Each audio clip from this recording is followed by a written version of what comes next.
Hello প্রিয় বন্ধুরা, আপনাদের সবাইকে ডেইলি স্টার পত্রিকার মাধ্যমে ইংরেজি শেখার ক্লাসে স্বাগত জানাচ্ছি।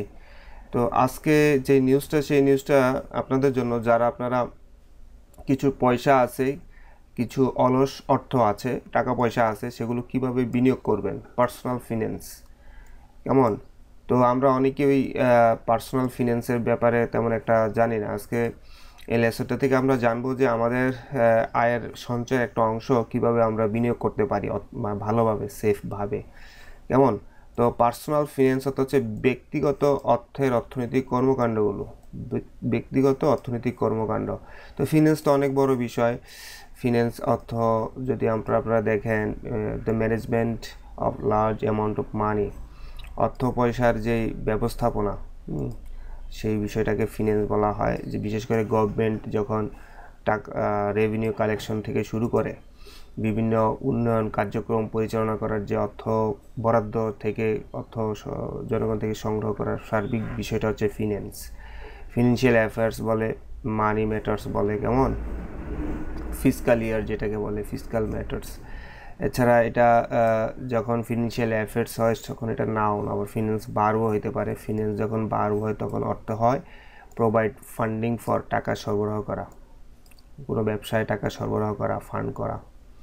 কেমন? Capitalise, where should I invest my money, কোথায় আমি আমার টাকা ইনভেস্ট করব। কেমন? এখানে প্রশ্ন করা শুরু করছে, আপনি আপনার অলস অর্থ কোথায় ইনভেস্ট করবেন, বা আপনার কষ্ট হার্ড আর্ন যেই প্রফিট সেভিংস আছে, সেই সেভিংসটা আপনি কোথায় বিনিয়োগ করতে পারেন। Amid persistently higher inflation, amid অর্থ মধ্যে, পারসিস্টেন্টলি অর্থ হচ্ছে কোনো কিছু স্ট্রংলি গোয়িং অন, অর্থাৎ এখানে স্ট্রংলি গোয়িং অন মানে হচ্ছে হায়ার ইনফ্লেশন, এই যে উচ্চ মূল্যস্ফীতি। কেমন? উচ্চ মূল্যস্ফীতি যখন তীব্রভাবে চলছে বাংলাদেশে, এর মধ্যে দিয়ে ফর মোর দেন ইয়ার, অর্থাৎ এক বছরের বেশি সময় ধরে উচ্চ মূল্যস্ফীতি যে চলছে বাংলাদেশে, the low and middle income groups, নিম্ন এবং মধ্যম আয়ের মানুষেরা, গ্রুপস মানে এখানে মানুষেরা, আর স্ট্রাগলিং কষ্ট করছে, সংগ্রাম করছে, to meet their daily expenses, তাদের দৈনন্দিন খরচের পয়সা জোগাতে তারা অনেক স্ট্রাগলিং কষ্ট করছে। স্টিল, তারপরেও, দ্য ফিউ, সামান্য কিছু মানুষ, ফিউ বলতে কাদেরকে বলছে? এই যে লো এবং মিডল ইনকাম গ্রুপের যে মানুষরা আছে তাদের থেকে কিছু অংশ, সামান্য কিছু মানুষ, দ্যাট হ্যাভ ম্যানেজড, তারা কোনো রকমে ম্যানেজ করছে, টু স্ক্রাউঞ্জ আপ। স্ক্রাউঞ্জ আপ অর্থ হচ্ছে অনেক কষ্ট করে, অনেক সংগ্রাম করে, কি করা? সাম সেভিংস, কিছু মানে সঞ্চয় করা। অর্থাৎ এই যারা লো এবং মিডল ইনকাম সম্প্রদায় আমাদের দেশের আছে, মানুষ আছে, তাদের মধ্যে কিছু আছে অনেক কষ্ট করে তাদের ব্যয়টাকে কাট করে, তারা স্ক্রাউঞ্জ আপ করে, হ্যাঁ, সাম সেভিংস, কিছু সেভিংস রাখে তারা। স্ক্রাউঞ্জ আপ শব্দের অর্থটা আমরা দেখব। তো স্ক্রাউঞ্জ আপ অর্থ আমাদের এখানে to seek or find despite lake of apparent resources, অর্থাৎ কিছু না থাকলেও চেষ্টা চালিয়ে যাওয়া। কেমন? অনেক প্রতিবন্ধকতা সত্ত্বে কোনো কিছু চালিয়ে যাওয়াকে বলে স্ক্রাউঞ্জ আপ। এখানে বলছে যদিও তারা অনেক কষ্ট করে কিছু টাকা সঞ্চয় করছে, সেটা আর ডেসপারেটলি, এই মানুষগুলো, এই যারা সামান্য টাকা সঞ্চয় করে, তারা আর ডেসপারেটলি ট্রাইং, তারা মনে প্রাণে, ডেসপারেটলি অর্থ হচ্ছে মনে প্রাণে, কেমন?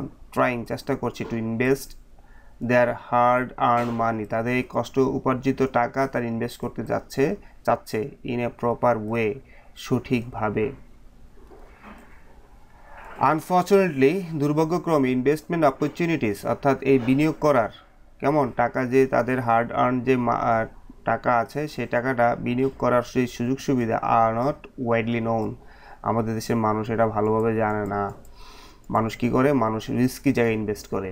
And at the same time, এবং একই সময়, মেনি পিপল, অনেক মানুষ, ডোন্ট নোটা হচ্ছে প্রেজেন্ট ইনডিফিনিট টেন্স অথবা প্রেজেন্ট সিম্পল টেন্সের ভার্ব, অনেক মানুষ জানে না দ্য ম্যাথডস, কী পদ্ধতি আছে, they can use to invest, যেভাবে তারা টাকা ইনভেস্ট করতে পারে, দেয়ার সেভিংস, তাদের সঞ্চয়গুলো কেমন বিনিয়োগ করার কী পদ্ধতি বাংলাদেশে আছে, or how to get started, অথবা কীভাবে আসলে তারা তাদের এই সঞ্চয় টাকায় বিনিয়োগ করা শুরু করবে। হাউ টু গেট স্টার্টেড, কীভাবে শুরু করবে। তো আমরা এখানে দেখব যে গেটের পর আরেকটা ভার্ব থাকলে ভার্বের 3 নম্বর ফর্ম বসে।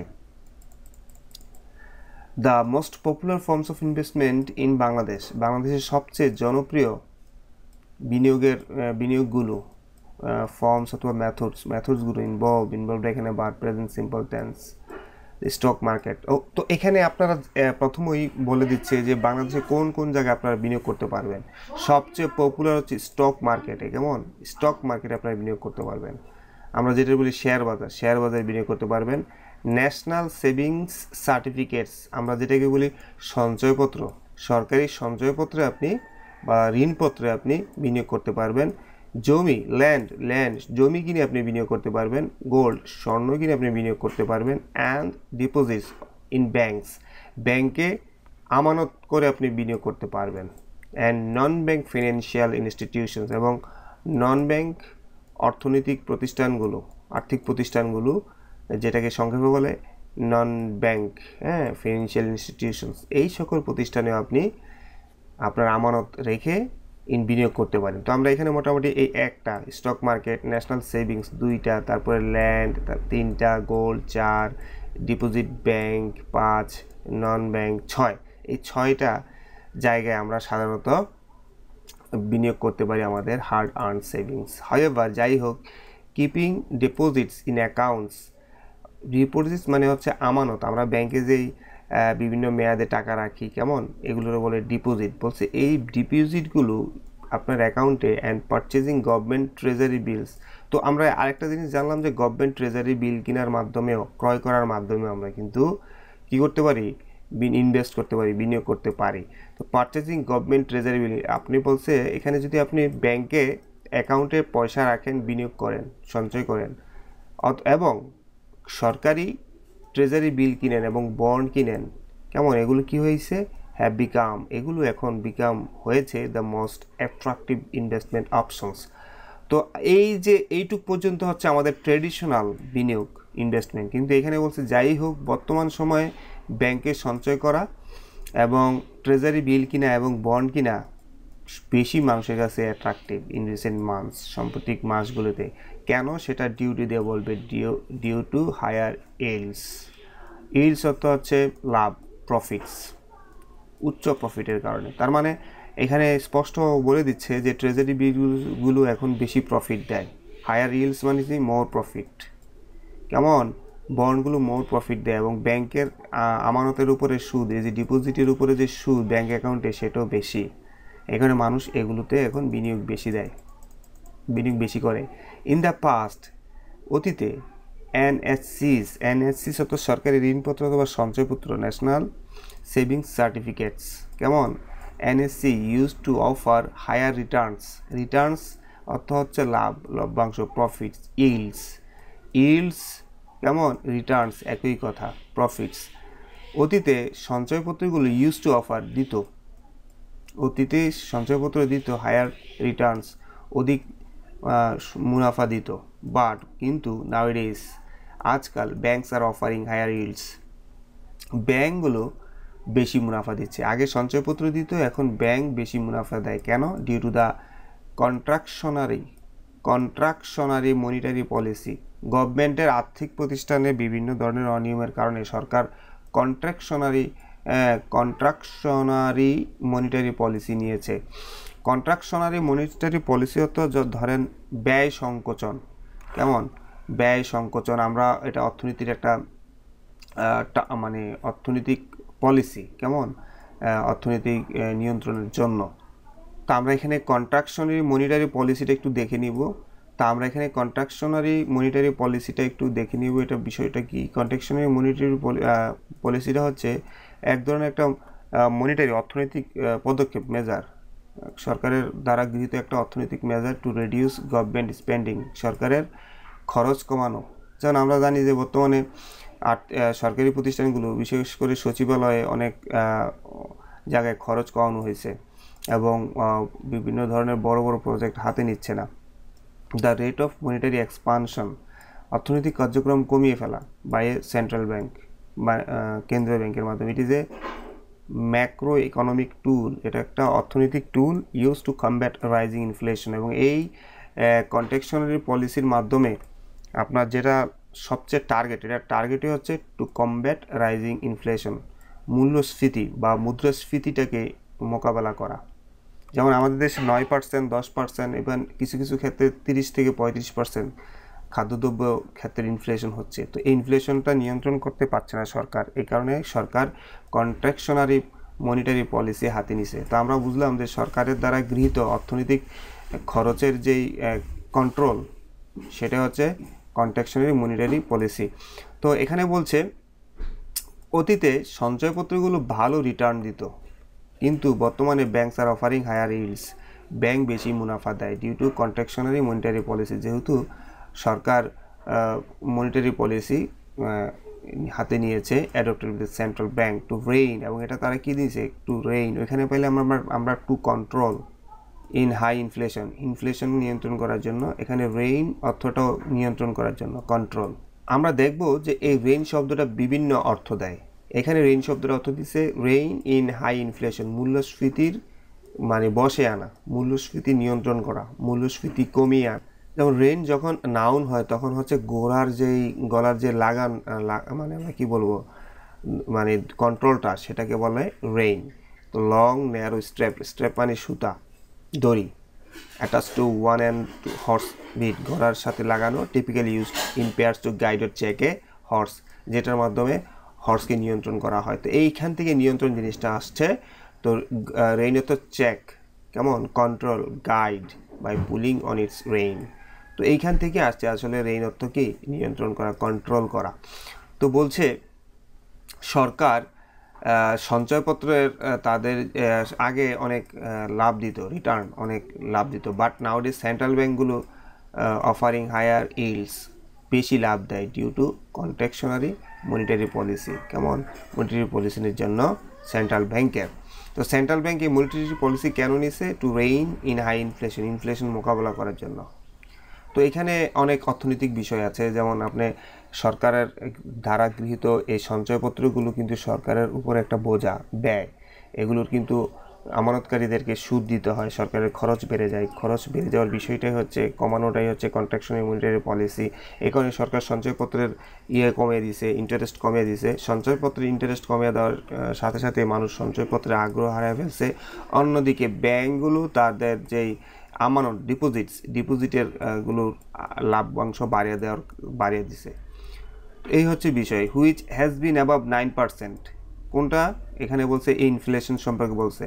ইনফ্লেশন 9%-এর বেশি ছিল সিন্স মার্চ লাস্ট ইয়ার, গত বছর লাস্ট মার্চ থেকে আপনার এই ইনফ্লেশন 9%-এর উপরে। And stand 9.67% in February this ইয়ার, এবং অবস্থা আরও খারাপ এই বছর ফেব্রুয়ারিতে আইসা 9.67% ইনফ্লেশন, মানে মুদ্রাস্ফীতি বা মূল্যস্ফীতি চলতেছে। দ্য টাইট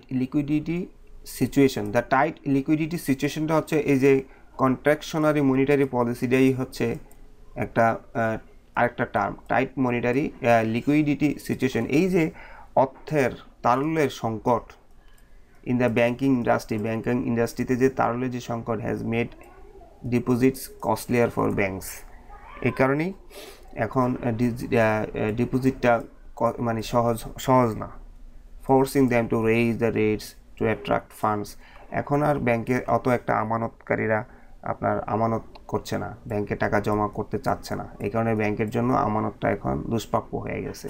এই কারণে ব্যাংক চেষ্টা করতেছে two raise the rates, interest rate বাড়ানোর জন্য, যাতে অ্যাট্রাক্ট করতে পারে ফান্ড, মানুষ নতুন করে ইনভেস্টমেন্ট করে। এমন ফান্ড মানে এখানে ইনভেস্টমেন্ট করে। Keeping deposits in banks. তো আমরা জানলাম যে অনেকগুলো মানুষ মানে ইনভেস্ট করার, তার যে অর্থ সঞ্চিত সেভিংসগুলো বিনিয়োগ করার অনেকগুলো মাধ্যমের একটা মাধ্যম হচ্ছে কিপিং ডিপোজিটস ইন ব্যাংকে আমানত হিসাবে টাকা রাখা। পার্কিং ডিপোজিটস আর কিপিং ডিপোজিটস একই অর্থ, investing investing savings. Parking deposits in a commercial bank, বাণিজ্যিক ব্যাংকে টাকা আমানত রাখা বা সঞ্চয় করা বাণিজ্যিক ব্যাংকের একটা অ্যাকাউন্টে, or an account with an NBFI অর্থাৎ নন ব্যাংক ফিনান্সিয়াল ইনস্টিটিউশন, কেমন ব্যাংকের মতো মানে নন ব্যাংক যে অর্থনৈতিক প্রতিষ্ঠানগুলো আছে সেখানে যদি আপনি আমানত করেন, কি করেন, এই ডিপোজিট করেন, ডিপোজিট করা has become the most attractive proposition. এখন এটা সবচেয়ে আকর্ষণীয় মানে ওই জনগণের আমানতকারীদের কাছে, কেমন, ব্যাংকে আমানত করা। Since the withdrawal of the interest rate cap. তো ইন্টারেস্ট মানে সুদ বা লভ্যাংশের উপর যেই নিয়ন্ত্রণ সরকারের, কেমন, এই সরকার একটা ক্যাপ মানে হচ্ছে কন্ট্রোল। তো এই সরকারের উপর লভ্যাংশের উপর যে নিয়ন্ত্রণ, সেই নিয়ন্ত্রণের এটা উঠিয়ে ফেলছে সরকার, তার নিয়ন্ত্রণ উঠিয়ে ফেলছে তখন থেকে লোনস অ্যান্ড ডিপোজিট, অর্থাৎ লোনস মানে ঋণের উপরে এবং ডিপোজিট মানে আমানতের উপরে সরকারের যে মানে রেট মানে ক্যাপ কন্ট্রোল, সেই বিধিনিষেধ সেটা সরকার উঠিয়ে দেওয়ার পরেই আপনার কি হয়েছে, মানে ডিপোজিট কমার্শিয়াল ব্যাংকে এবং নন কমার্শিয়াল যে অর্থনৈতিক প্রতিষ্ঠানগুলোতে ডিপোজিট বাইরে গেছে। Has become more attractive proposition, কেমন। And deposit products last year, in June last year, গত বছর জুনে, দ্য ব্যাংকিং রেগুলেটর হচ্ছে সেন্ট্রাল ব্যাংক অথবা Bangladesh bank, ended the 9% interest rate ceiling, কেমন। তারা বাংলাদেশ ব্যাংক যেটা এখানে বলছে যে কি করছে, উইথড্রয়াল করছে, উঠিয়ে নিয়েছে ইন্টারেস্ট রেট ক্যাপ, ইন্টারেস্ট রেটের উপরে নিয়ন্ত্রণ, ঋণের এবং ডিপোজিট আমানতের উপরে এবং ঋণের উপরে সরকারের যে নিয়ন্ত্রণ, কেমন, বেঁধে দেওয়া হার, একটা নির্দিষ্ট হার যে নিয়মটা সেটা উইথড্র করার পরে, কেমন, উইথড্র করছে।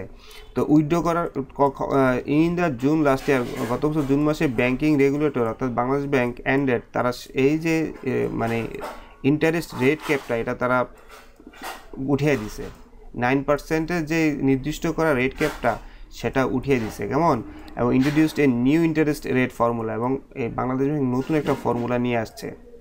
ইন ডিসেম্বরে, যে গত ডিসেম্বর, দ্য সেন্ট্রাল ব্যাংক, কেন্দ্রীয় ব্যাংক মানে বাংলাদেশ ব্যাংক সরিয়ে দিয়েছে দ্য ডিপোজিট রেট ক্যাপ, অর্থাৎ আমানতের উপরে যেই মানে কন্ট্রোল সেটাও উঠিয়ে দিয়েছে Bangladesh bank, which was imposed in August, যেটা আগস্টে করা হয়েছিল 2021, অর্থাৎ 2021 সালে আগস্টে আপনার আমানতের উপরে তারা একটা ধার, আমানতের সুদের হার এরকম নির্দিষ্ট করে দিয়েছিল সেন্ট্রাল ব্যাংক, এটাও উঠিয়ে দিয়েছে।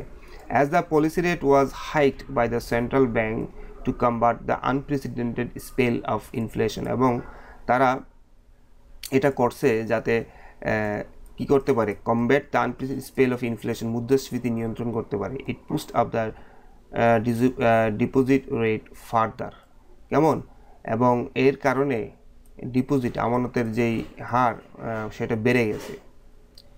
মোস্ট ব্যাংকস আর নাও অফারিং, অধিকাংশ ব্যাংক এখন দিচ্ছে, কি দিচ্ছে, ওভার 9% ইন্টারেস্ট। সরকার যখন ইন্টারেস্ট রেটের উপরে যে নিয়ন্ত্রণ ছিল সেটা উঠিয়ে দিছে, সেটা দেওয়ার কারণে ব্যাংকগুলো এখন বাজার থেকে তারা নিজেরা 9%-এর বেশি কি দিছে, ইন্টারেস্ট সুদ দিচ্ছে বা মুনাফা দিচ্ছে, কেমন, অন টার্ম ডিপোজিট মানে কি, আমানতের উপরে ব্যাংকগুলো এখন বেশি 9%-এর বেশি কি দিচ্ছে, মুনাফা দিচ্ছে। ইভেন এ ফিউ মান্থস এগো, কয়েক মাস আগেও, দ্যাট ওয়াজ লেস দেন 5%, অর্থাৎ এখন যেটা 9%-এর বেশি এই আমানতের উপরে মুনাফা, সেটা 5% নিচে ছিল, এমন গভর্নমেন্ট এগুলো কন্ট্রোল করছে। The interest rate on deposits, অর্থাৎ আমানতের উপরে ইন্টারেস্ট মানে লভ্যাংশের হার ইজ ইনক্রিজিং, এটা বৃদ্ধি পাচ্ছে। কিভাবে বৃদ্ধি পাচ্ছে, কিপ পেস উইথ অর্থ হচ্ছে তাল রেখে, দ্য ল্যান্ডিং রেট হচ্ছে ঋণের সুদের হার, ঋণের সুদের হারের সাথে তাল মিলে ঋণের সুদের হারও কিন্তু বাড়তেছে, সেই সাথে আমানতের সুদের হারও। তো ঋণের সুদের হার হচ্ছে আমরা যে ঋণ নেই সেই ঋণ থেকে ব্যাংকে যে অতিরিক্ত টাকা দেই, আর ডিপোজিটের রেট হচ্ছে আমরা যেই ব্যাংকে টাকা রাখি সেটার উপর যে আমরা সুদ পাই, কেমন। ইন জানুয়ারিতে the weighted average interest rate on deposit products, অর্থাৎ আমানতের যেই বিষয় যেই প্রকল্প মানে পলিসির যে আমানতগুলো আছে সে আমানতগুলোর উপর যেই অ্যাভারেজ ইন্টারেস্ট রেট, যেটাকে অর্থনীতির ভাষায় বলে ওয়েটেড অ্যাভারেজ ইন্টারেস্ট রেট, কেমন সেটা ছিল জানুয়ারিতে সেটা ছিল 7.62%, কেমন। তো এটা হচ্ছে একটা সিস্টেম, মোট যেই ঋণ সেটারকে ভাগ করে এটা বের করা হয়।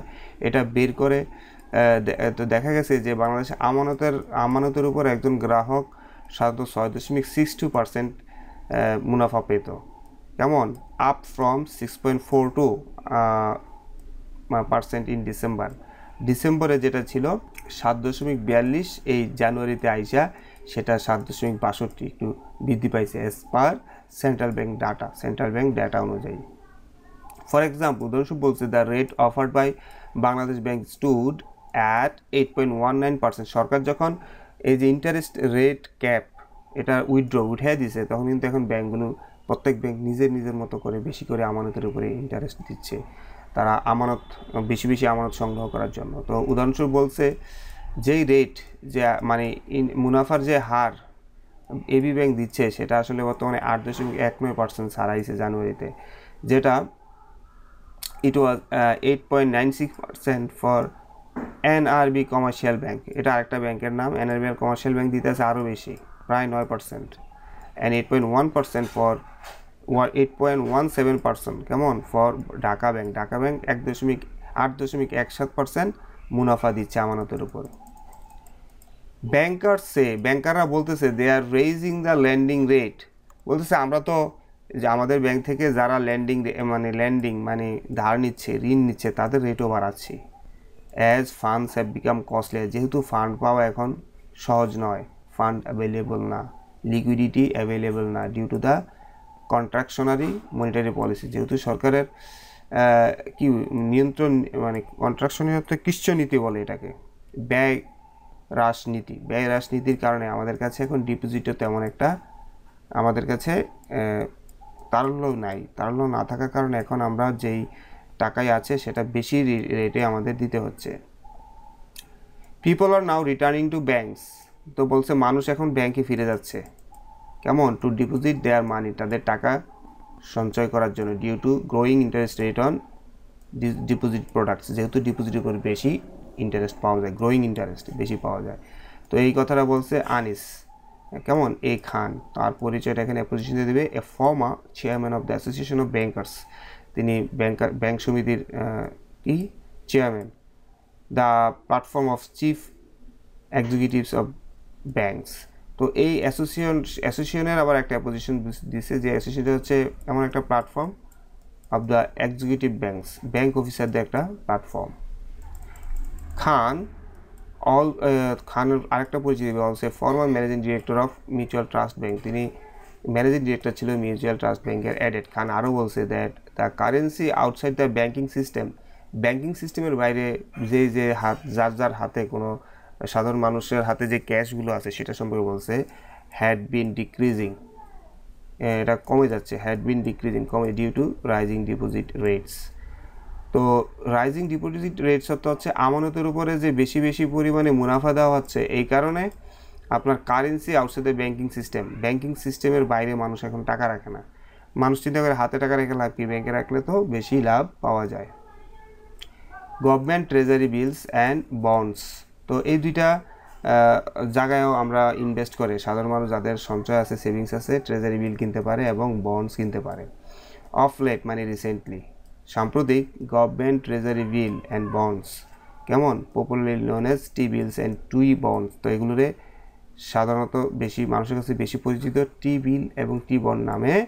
তো গভর্নমেন্ট ট্রেজারি বিল সেটা হচ্ছে subject have become a lucrative অর্থ হচ্ছে খুব প্রত্যাশিত, খুব চাহিদা আছে এরকম। তো বলতেছে এই দুইটা জিনিস হ্যাভ বিকাম হয়েছে লুক্রেটিভ টুলস, খুবই মানুষের কাঙ্ক্ষিত বিনিয়োগের জায়গা ফর ইনভেস্টর, বিনিয়োগকারীদের জন্য, অ্যান্ড সেভার সঞ্চয়কারীদের জন্য, মানে সঞ্চয়কারীরা এবং বিনিয়োগকারীরা তাদের কাছে এখন লুক্রেটিভ অর্থ আমরা কোনো কিছু বলি না, খুব কাঙ্ক্ষিত। তো এখানে তাদের কাছে আপনার এই ট্রেজারি বিল এবং বন্ডে বিনিয়োগ করা খুব কাঙ্ক্ষিত বিষয়। Driven by a record spike in yields. Yields মানে হচ্ছে প্রফিটস। কেমন? কারণ হচ্ছে রেকর্ড সংখ্যক প্রফিট দিচ্ছে বর্তমানে ট্রেজারি বিল এবং বন্ডসগুলো। The yield of this genre of treasury bills, অর্থাৎ এই ধরনের ট্রেজারি বিলের জনরা অর্থ কাইন্ডস, এই ধরনের ট্রেজারি বিলের যেই প্রফিট, ইল্ড মানে profit, has gone past A record 11%, 11% ছাড়া গেছে প্রফিট, যেখানে 9% বা 10%, 11% ছাড়া গেছে। Far higher than the interest rates offered on bank deposits, এবং এই রেটটা ব্যাংকে আমানত করলে যা পাওয়া যায় তার সাথে অবশ্যই অনেক বেশি। Individual investment in treasury bills, অর্থাৎ ব্যক্তি পর্যায়ে যদি কেউ ট্রেজারি বিল ক্রয় করে, অ্যান্ড বন্ড ক্রয় করে, ইজ গ্রোয়িং, অর্থাৎ ব্যক্তি পর্যায়ে ট্রেজারি বিল ক্রয়, এটা ইজ গ্রোয়িং বৃদ্ধি পাচ্ছে, thanks to interest rate hike, অর্থাৎ হাইক মানে বৃদ্ধি, বলছে মানে ইন্টারেস্ট রেট বৃদ্ধি জানানোকে ধন্যবাদ জানাচ্ছে। এটা কে বলছে? সেট এমরানুল হক। এমরানুল হক হচ্ছে managing director of Dhaka bank, ঢাকা ব্যাংকের একজন MD. The rate is higher than the deposit rate at banks, এবং এই যে ট্রেজারি বিলসের যে রেটটা, ইন্টারেস্ট রেটটা, সেটা মানে ডিপোজিট রেট, ব্যাংকে আমানত করার যে রেট তার সাথে বেশি। এই কারণেই তো মানুষ ট্রেজারি বিলও এখন বেশি কিনছে। হি এক্সপ্লেইন, তিনি ব্যাখ্যা করছে, দ্যাট বোথ ইন্ডিভিজুয়ালস, ব্যক্তি পর্যায়ে, অ্যান্ড কর্পোরেট ডিপোজিটর্স, অথবা বড় বড় কর্পোরেট মানে প্রতিষ্ঠানগুলো can receive more than 11% interest, 11%-এর বেশি লভ্যাংশ নিতে পারে, ইন জাস্ট 91 days, একমাত্র মানে শুধুমাত্র 91 দিনেই, by investing in government securities. তো আমরা যেটা ট্রেজারি বিল জানছি, সেই ট্রেজারি বিলস আর সিকিউরিটিস একই জিনিস, এটাও গভর্নমেন্টের এক প্রকার ঋণপত্রের মতো। তো এই ঋণপত্রগুলো সামান্য এই 91 দিন, মানে এইগুলো বিভিন্ন মেয়াদে কেনা লাগে। 91 দিন হচ্ছে সর্বনিম্ন মেয়াদ। এই 91 দিনের মেয়াদেও কেউ ট্রেজারি বিল ক্রয় করে 11%-এর বেশি লভ্যাংশ পেতে পারে। সিন্স ইনভেস্টর্স আর লিনিং টুয়ার্ডস অর্থ হচ্ছে আগ্রহ হওয়া, ঝুঁকে যাওয়া, যেহেতু বিনিয়োগকারীরা দিন দিন টি বিলের দিকে ঝুঁকছে এবং টি বন্ডের দিকে ঝুঁকছে, it will be tough to mobilise deposits for ব্যাংকের জন্য এখন এই ডিপোজিট, আমানত মানে পাওয়া, অথবা যে আমানত আছে সেটা মোবিলাইজ করে, স্টেবিলাইজ রাখা, এটা কঠিন হয়ে যাবে। কেমন? এটা বলছে Syed Mahbubur Rahman, managing director of mutual trust ব্যাংকের। তিনি বলছে মানুষ তো এখন এই ব্যাংকে যেই তাদের ডিপোজিটস আছে, সেই ডিপোজিটগুলো উঠায় নিয়ে এখন ট্রেজারি বিল কিনবে, বন্ড কিনবে। এই বন্ড তাহলে ব্যাংক কী করতে পারবে না, উইল বি টাফ, ব্যাংকের জন্য এটা কঠিন হবে, টু মোবিলাইজ ফর ব্যাংক, মানে ডিপোজিটগুলো চালানো কঠিন হয়ে যাবে, ডিপোজিট থেকে টাকা সংগ্রহ করা কঠিন হয়ে যাবে। সাম ডিপোজিটর্স, কিছু বিনিয়োগকারীরা, আর ইভেন উইথড্রয়িং ফান্ড, তারা এখন টাকা উঠিয়ে ফেলছে। কেমন? Present continuous tense.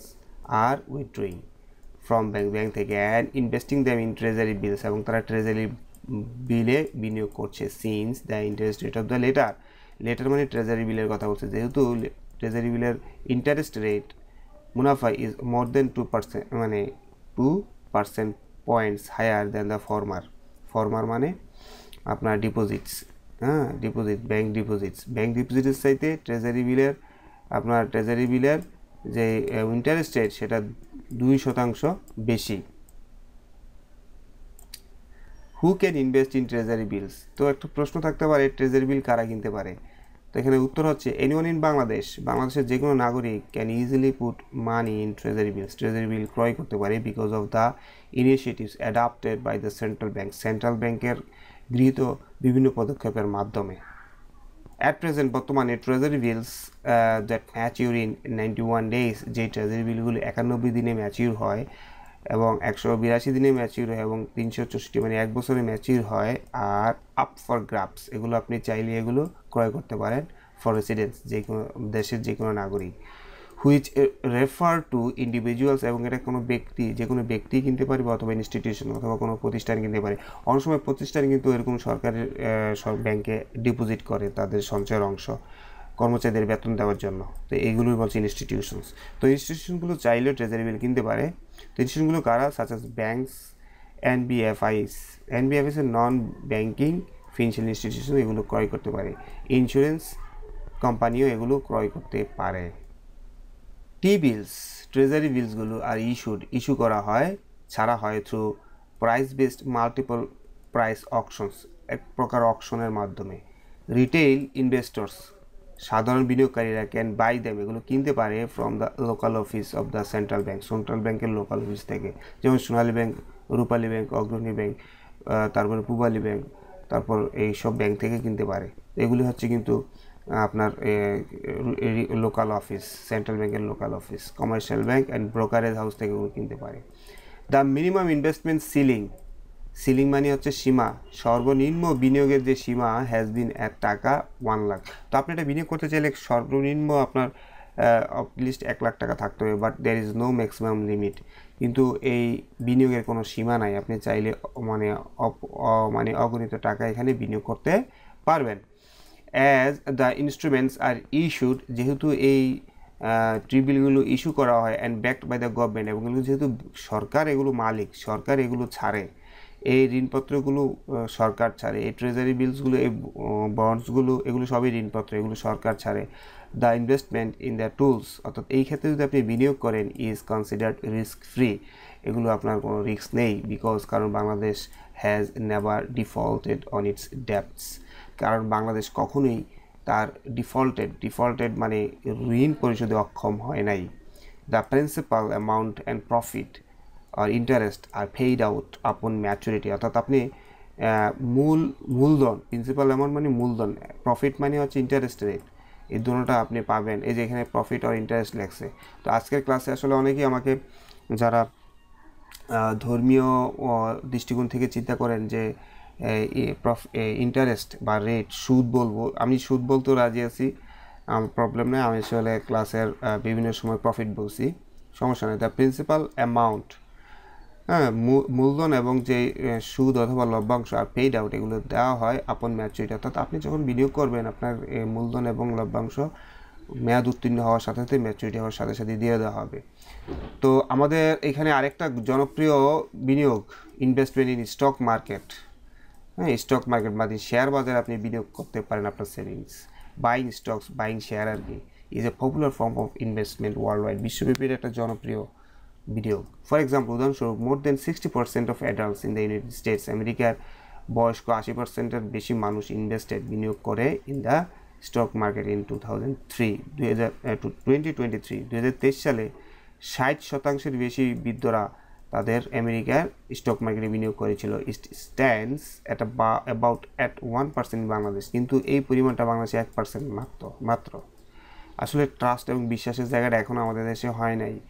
By buying a stock, আপনি শেয়ার কেনার মাধ্যমে, হোল্ডিং এটা আপনার কাছে আটকে রাখার মাধ্যমে ফর এ সার্টেন পিরিয়ড, একটা নির্দিষ্ট সময়ের মাধ্যমে, ইউ কোয়ালিফাই, আপনি যোগ্য হবেন, প্রাপ্য হবেন ফর বোথ স্টক, নতুন নতুন শেয়ারও পাবেন আপনি, অ্যান্ড ক্যাশ ডিভিডেন্ডস, এবং নগদ অর্থও পাবেন আপনি at the end of the financial year, অর্থ বছরের শেষে। অর্থাৎ শেয়ার বাজারে বিনিয়োগ করে আপনি কী পাবেন, এরা বলছেন শেয়ার বাজারে বিনিয়োগ করার পরে আপনি নতুন শেয়ারের মালিক হবেন বছর শেষে, এবং মাঝে মাঝে ক্যাশ ডিভিডেন্ডসও দেওয়া হবে আপনাকে। ডিভিডেন্ডস মানে হচ্ছে আমরা যেটা বলি প্রফিটস, ইল্ডস অথবা প্রফিটস। ডিভিডেন্ডস আর দ্য, তো এই প্রফিট আর ইল্ডসের মানে শেয়ার কোম্পানিগুলো এখানে তারা ডিভিডেন্ডস বলে, আয়ের একটা অংশ। তো ডিভিডেন্ডস আর দ্য প্রফিটস, যে বলে দিছে, ডিভিডেন্ডসগুলো হচ্ছে লভ্যাংশ as company shares with its owners and stock holders. কেমন? অর্থাৎ এই শেয়ার কোম্পানি যে লাভ করে, সে লাভগুলো এগুলো কোম্পানি শেয়ার করে ওনার্স, মালিকদের সাথে, স্টক হোল্ডারের সাথে, after paying of all other stock holders, সকল খরচ দেওয়ার পরে। People with a valid passport, যার একটা বৈধ, ভ্যালিড মানে বৈধ, লিগাল পাসপোর্ট আছে এবং ন্যাশনাল আইডি কার্ড আছে, অ্যান্ড এ ব্যাঙ্ক অ্যাকাউন্ট, এবং একটা ব্যাঙ্ক অ্যাকাউন্ট আছে, can invest in any amount in stocks, তারা যে কোনো পরিমাণে শেয়ার কিনতে পারে। অল দ্য নিড, তাদের শুধু দরকার হবে is a BO account, beneficiary owner account তাদের দরকার হবে ইনি ব্রোকারেজ হাউস, একটা ব্রোকারেজ হাউসে। তো আপনারা যারা শেয়ার ব্যবসা করেন তাদের জন্য এইটুকু কিন্তু যথেষ্ট, যে আপনি একটা ন্যাশনাল আইডি কার্ড নিয়ে যাবেন, আর একটা ব্যাংকে একটা অ্যাকাউন্ট নাম্বার নিয়ে যাবেন, যাওয়ার পর ব্রোকার হাউসে আপনি স্বাভাবিকভাবে ব্যাংকে যেভাবে আপনি অ্যাকাউন্ট খোলেন ওইভাবে একটা অ্যাকাউন্ট খুলে ওই অ্যাকাউন্টের এগেইনস্টে আপনি শেয়ার ক্রয় বিক্রয় করতে পারবেন। The stock market of Bangladesh stock market is an important component of the country's economy. দেশের অর্থনীতির একটা গুরুত্বপূর্ণ অংশ বিষয়, but the market has been plagued by various problems. কিন্তু আমাদের মার্কেটটা অনেক সমস্যায় জর্জরিত, ইনক্লুডিং লো লিকুইডিটি, এবং তারল্য সংকট আছে এখানে, উইক গভর্নেন্স, দুর্বল ব্যবস্থাপনা, সরকারের দুর্বল ব্যবস্থাপনা আছে এখানে, লেক অফ ইনভেস্টর্স কনফিডেন্স, বিনিয়োগকারীদের কনফিডেন্স, আস্থার অভাব আছে এই বাজারে, অ্যান্ড পুয়ার মার্কেট ইনফ্রাস্ট্রাকচার, এবং এই মার্কেটের দুর্বল অবকাঠামো দায়ী। তো এইখানে আরেকটা বিনিয়োগ আমাদের সামনে আসছে, পারচেজিং সেভিংস সার্টিফিকেটস। তো আপনাদের যারা সেভিংস আছে বা পয়সা আছে, আপনারা চাইলে সেভিংস সার্টিফিকেটস মানে সঞ্চয়পত্র কিনতে পারেন। Investment in savings certificate is a lucrative instrument, অর্থাৎ এটা সবচেয়ে বেশি মানুষের কাঙ্ক্ষিত একটা বিনিয়োগ ফর সেভার্স, সঞ্চয়কারীদের জন্য, because of higher interest rates, কারণ এখানে অনেক বেশি ইন্টারেস্ট দেওয়া হয়।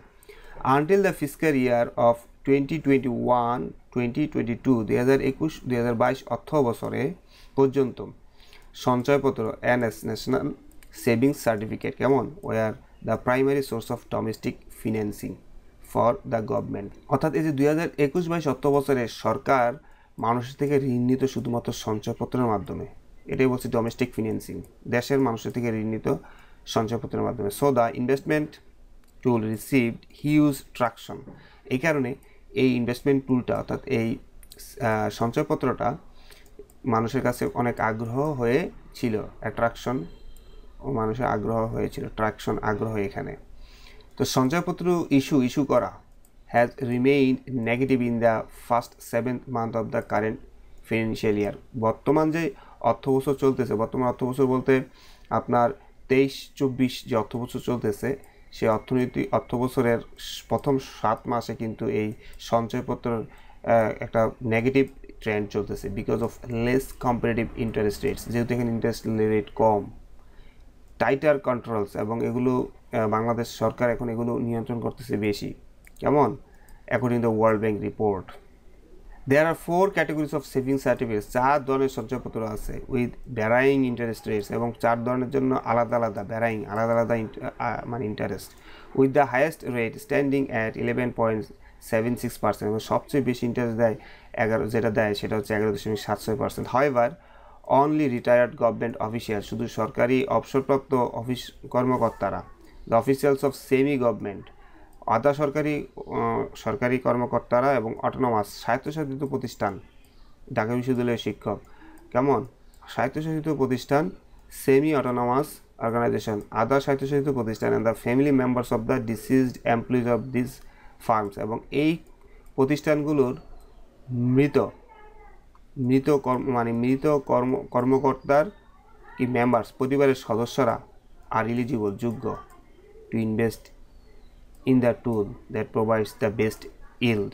বেস্ট ইল্ড মানে সবচেয়ে বেশি যেই ইন্টারেস্ট দেয়, যেমন 11.76% পাইতে গেলে আপনাকে কিন্তু এই প্রতিষ্ঠানের একজন কর্মকর্তা অফিসিয়ালস হইতে হবে, অথবা আপনি এমপ্লয়িজ হতে হবে, অথবা আপনি তাদের মারা যাওয়ার পরে আপনার মানে যারা পরবর্তীতে জেনারেশন, তারা আসলে এগুলো আপনার ফ্যামিলি মেম্বার্সটা কিনতে পারবে।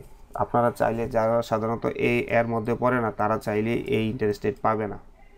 কারেন্টলি বর্তমানে সেভার্স মানে সঞ্চয় যাদের পয়সা আছে, আর and cashing their investment more than new investment is made. তো সঞ্চয়পত্রের বেলায় একটা নেগেটিভ জিনিস হচ্ছে কি, যারা সঞ্চয়পত্র কিনছে বর্তমানে, তারা সঞ্চয়পত্র মেয়াদ উত্তীর্ণ হওয়ার পরে নতুন করে আবার ইনভেস্ট করছে না। এটাই বলছে আপনার অ্যান্ড ক্যাশিং, মানে টাকা তারা উঠিয়ে নিচ্ছে, তাদের ইনভেস্টমেন্ট উঠিয়ে নিচ্ছে, then the new investment is made, নতুন বিনিয়োগ না করে। ইন জুলাই, যেহেতু ইন্টারেস্ট রেট কম, জুলাই ফেব্রুয়ারি কেমন 2023-24 দ্য নেট সেলস অফ মানে সঞ্চয়পত্রের সর্বমোট বিক্রয় স্টুড অ্যাট নেগেটিভ, কেমন, মাত্র 8,891 কোটি টাকা আপনার সঞ্চয়পত্র বিক্রি করছে। It was negative 3,509 crore in the same period the last financial year. অর্থাৎ এই এখানে বলছে আসলে আগে এটা 8,891 কোটি টাকা সঞ্চয়পত্র বিক্রি করা হইলে এখন সেটা আপনার 3,509 কোটি মাত্র বিক্রি হচ্ছে। তো আরেকটা বিনিয়োগ করতে পারেন আপনারা, আপনাদের যাদের টাকা আছে ল্যান্ড পারচেজ, জমি কিনতে পারেন, কেমন? দেয়ার আর নিউমারাস অপশনস টু ইনভেস্ট, বলতে বিনিয়োগের অনেক অপশনই তো আছে, নিউমারাস মানে অনেক। হাইএভার যাই হোক, ইনভেস্টমেন্ট ইন রিয়েল এস্টেট মানে জমি কিনাতে বিনিয়োগ ইজ লিকুইডিভ, সবচেয়ে বেশি লাভজনক টু মেনি ইনভেস্টর্স ইন বাংলাদেশে অনেক বিনিয়োগকারীর কাছে। কেন? Since such investment is secure, যেহেতু এই ইনভেস্টমেন্টগুলো নিরাপদ। As Bangladesh is a densely populated country, যেহেতু বাংলাদেশ অনেক জনসংখ্যার একটা দেশ, রিয়েল এস্টেট অর্থাৎ জমি is the top most necessity, সবচেয়ে বেশি দরকার। And it's value is on the rise, এবং এটার ভ্যালু দিন দিন বাড়তেছে। এখানে অন দ্য রাইজ ফ্রেজটা দ্বারা বাড়তেছে বোঝাচ্ছে। সিন্স যেহেতু ফার্মল্যান্ড কৃষিভূমি ইজ ডিপ্লেটিং, কমে যাচ্ছে। হোয়াইল আরবানাইজেশন ইজ এক্সপান্ডিং, এবং নগরায়ণ হচ্ছে। এই সময় আইসা আপনার জমির চাহিদা বেশি বৃদ্ধি পাচ্ছে। ইন্ডাস্ট্রি ইনসাইডার্স অর্থাৎ যে রিয়েল এস্টেট ব্যবসা যারা করছে তারা বলছে property values tend to stay steady, এগুলো সবসময় বাড়তে থাকবে। So real estate would be a good hedge against inflation, অর্থাৎ রিয়েল এস্টেট মানে ল্যান্ড ক্রয় করা হইতে পারে অনেক ভালো একটা পদ্ধতি ইনফ্লেশন থেকে বাঁচার জন্য। আপনার টাকা যদি হাতে রাখেন, ইনফ্লেশনের কারণে আপনার টাকার মূল্য কমবে, আপনি কিনে রাখলে সমস্যা হবে না, আপনার টাকা ঠিক থাকবে। As Bangladesh is developing and witnessing fast economic development, যেহেতু বাংলাদেশ অনেক উন্নত হচ্ছে, অর্থনৈতিক উন্নয়ন হচ্ছে, real estate will continue to be a very lucrative investment option, real এস্টেটে ইনভেস্টমেন্ট করা সবসময় ভালো হবে। তো এবার আয়শা আপনার বলবে যে what to know to avoid traps মানে ফাঁদ। বিনিয়োগ করতে গেলে বিপদে না পড়তে চাইলে কি কি আপনাকে হোয়াট টু নো জানতে হবে। Gathering accurate information and proper knowledge about investment tools, অর্থাৎ আপনি বিনিয়োগ করার সময় আপনাকে যথেষ্ট পরিমাণে ইনফরমেশন থাকতে হবে, প্রপার নলেজ থাকতে হবে আপনাকে। আর ইম্পর্টেন্ট টু অ্যাভয়েড রিস্ক, আপনি রিস্ক এড়িয়ে যাইতে। The investors will have to access their options and determine the risk tolerance. তারা প্রত্যেকটা যেই জায়গায় ইনভেস্ট করতে চায় তারা অবশ্যই অপশনসগুলো চিন্তা করবে এবং ডিটারমাইন রিস্ক টলারেন্স, কী পরিমাণে রিস্ক আছে সেটা দেখতে হবে। টাইম হরাইজন, কী পরিমাণ সময় বিনিয়োগ করবে, ধরে বিনিয়োগ করবে সেটা দেখতে হবে, এবং আদার ফ্যাক্টরস, অন্যান্য বিষয়গুলো আপনাকে দেখতে হবে। Faruque Muhiuddin, a former managing director of trust ব্যাংকের একজন পরিচালক তিনি বলেছিল সেভার্স বিনিয়োগকারীরা মাস্ট হ্যাভ নলেজ, জ্ঞান থাকতে হবে of the financial indicators of ব্যাংকের অর্থনৈতিক যেই বিষয়গুলোর জ্ঞান থাকতে হবে, and financial institutions before investing, বিনিয়োগ করার আগে তাদের বিনিয়োগ সম্পর্কে যথেষ্ট জ্ঞান থাকতে হবে।